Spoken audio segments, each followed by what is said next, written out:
ಫ್ಯಾನ್ಸ್ಗೆ good news news ಬ್ಯಾಡ್ news ಅಂತ ಏನಿಲ್ಲ.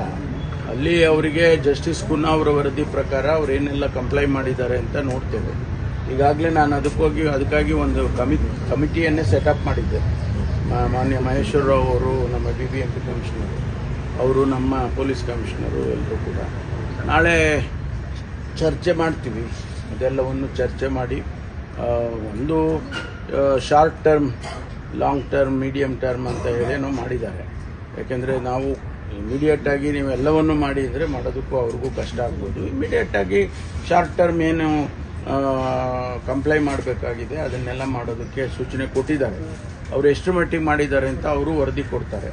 ನಮ್ಮವರು ಕೂಡ ಈಗಾಗಲೇ ಹೋಗಿ ಇನ್ಸ್ಪೆಕ್ಷನ್ ಮಾಡಿದ್ದಾರೆ, 2 ಸಾರಿ ಮಾಡಿದ್ದಾರೆ. ಸೊ ಅವರ ವರದಿನೂ ಬರುತ್ತೆ, ಚರ್ಚೆ ಮಾಡ್ತೀವಿ. ಯಾವುದು ಸಮಾಧಾನ ಆದರೆ ಅಲೋ ಮಾಡ್ತೀವಿ, ಇಲ್ಲದೆ ಇದ್ರೆ ಮಾಡೋದು. ರೀಪೋಸ್ಟಿಂಗ್ ಆಗ್ತಿದ್ದಾರೆ ಸರ್, ಕಾಲ್ತುಳಿನಲ್ಲಿ ಸಸ್ಪೆಂಡ್ ಆಗಿರಲಿಲ್ಲ ಅಧಿಕಾರಿಗಳು ರೀಪೋಸ್ಟಿಂಗ್ ಅವೆಲ್ಲ ಆಗ್ತಾ ಇದೆ. ಶೇಖರ್ SP ಮಾಡಿದ್ದಾರೆ. ಆಗ್ತಾ ಇದೆ. ಈಗ ನಾರ್ಮಲ್ಲಿಗೆ ಬಂದಿದೆ ಎಲ್ಲ ಇವ್ರನ್ನ ರೀಇನ್ಸ್ಟೇಟ್ ಮಾಡಿ ಅವರಿಗೇನು ಪನಿಷ್ಮೆಂಟು ಮತ್ತೊಂದು ಕೊಡಬೇಕಾಗಿದೆ, ಎನ್ಕ್ವೈರಿಗಳು ಅದೆಲ್ಲ ಕನ್ಫರ್ಮ್ ಆಗುತ್ತೆ. ಆದರೆ ಅವ್ರನ್ನ ಅಷ್ಟು ಜನನ ಆಚೆ ಇಟ್ಟು ಸೀನಿಯರ್ ಆಫೀಸರ್ಸನ್ನ ಸಾಧ್ಯ ಇಲ್ಲ ಅಂತೇಳಿ ಮುಖ್ಯಮಂತ್ರಿಗಳು ರೀಇನ್ಸ್ಟೇಟ್ ಮಾಡಿದ್ದಾರೆ.